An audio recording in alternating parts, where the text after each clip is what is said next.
Hello friends, good morning. সকলকে স্বাগত জানিয়ে শুরু করছি আমি একটা নতুন ব্লগ। আই হোপ সবাই ভালো আছো আর আমিও ভালো আছি। আর চলো ভিডিওটি দেখতে থাকো, আশা করছি ভালো লাগবে। আর আজকের ভিডিওটা একদমই অন্যরকম হতে চলেছে, চলো দেখতে থাকো।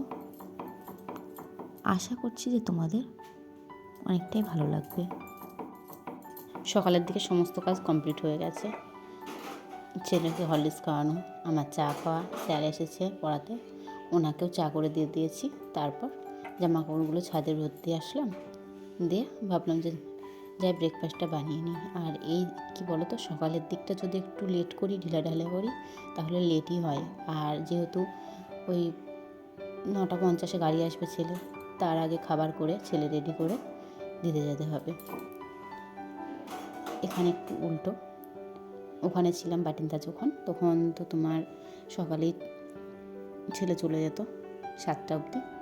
আর এখানে তো 10টার আগে আগে যাই, 9:50 এইরকমই আর কি। তারপর ব্রেকফাস্ট বানিয়ে ছেলেকে স্কুল পাঠিয়েছি, আর আমিও ব্রেকফাস্ট করে নিয়েছি।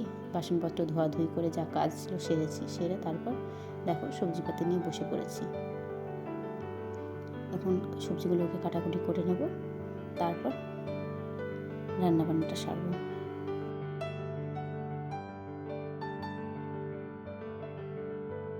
এখন দেখো রেডি হয়ে গেছি। এখন টাইম ওই 2টোর মতো, যাবো একটা জায়গায়। কোথায় যাবো ভাবছো তো? বলবো চলো, সব বলবো। আর আমি আমার ছেলে বেরিয়ে পড়েছি, আর এখানে এই বাড়ির এই দিদিরাও যাবে, তাই ওনাদের জন্য একটু ওয়েট করছি। বললো রেডি হচ্ছে, তাই দাঁড়িয়ে আছি। আর যেখানে যাব আমিও কখনো আগে যাইনি গো, আজ ফার্স্ট টাইম যাব। আর যাব হচ্ছে একটা বৃদ্ধাশ্রম। ভাবছো তো হঠাৎ কেন বৃদ্ধাশ্রমে? কারণ হচ্ছে আমাদের পাশের বাড়ির এই কাকাটার মৃত্যুবার্ষিকী, আর এবার মৃত্যুবার্ষিকীটা বৃদ্ধাশ্রমে করবেন। যে প্রতি বছর তো বাড়িতে করাই হয়, এবার না হয় বৃদ্ধাশ্রমে করি। কিছু বৃদ্ধ মানুষ আছেন, ওনাদের খাওয়ানো, কম্বল দান করা, এগুলো করবেন। তাই যাওয়ার জন্য বলেছিল, কিন্তু ছেলের স্কুলের জন্য আগে যেতে পারিনি।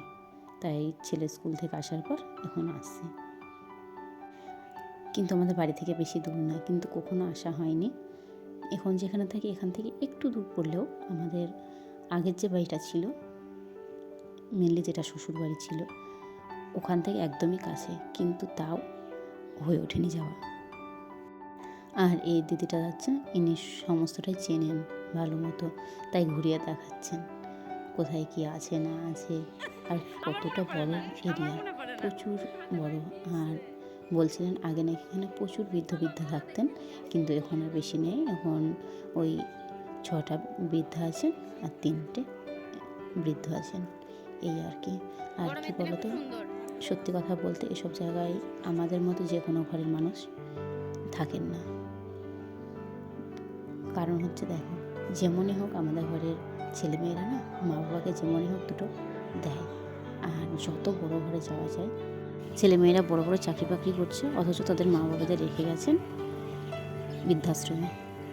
কেননা তাদের থাকার জায়গা নেই, বাড়িতে ভাত দেওয়ার মানুষ নেই। এই হচ্ছে আমাদের সমাজ, আর এই সমাজ নিয়ে আমরা বড়াই করি।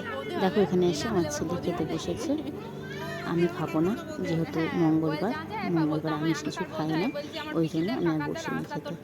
আর রান্নায় ছিল ডাল, পাঁপড় ভাজা, পটল চিংড়ি, মাছ, আমের চাটনি, দই, মিষ্টি।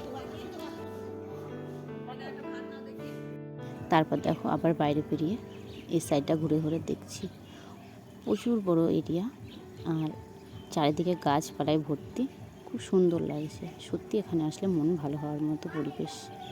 আর ভিডিওটা দেখে অবশ্যই কিন্তু কমেন্ট করতে ভুলো না কেউ, যে কে কোথা থেকে দেখছো, আর ভিডিওটা তোমাদের কেমন লেগেছে।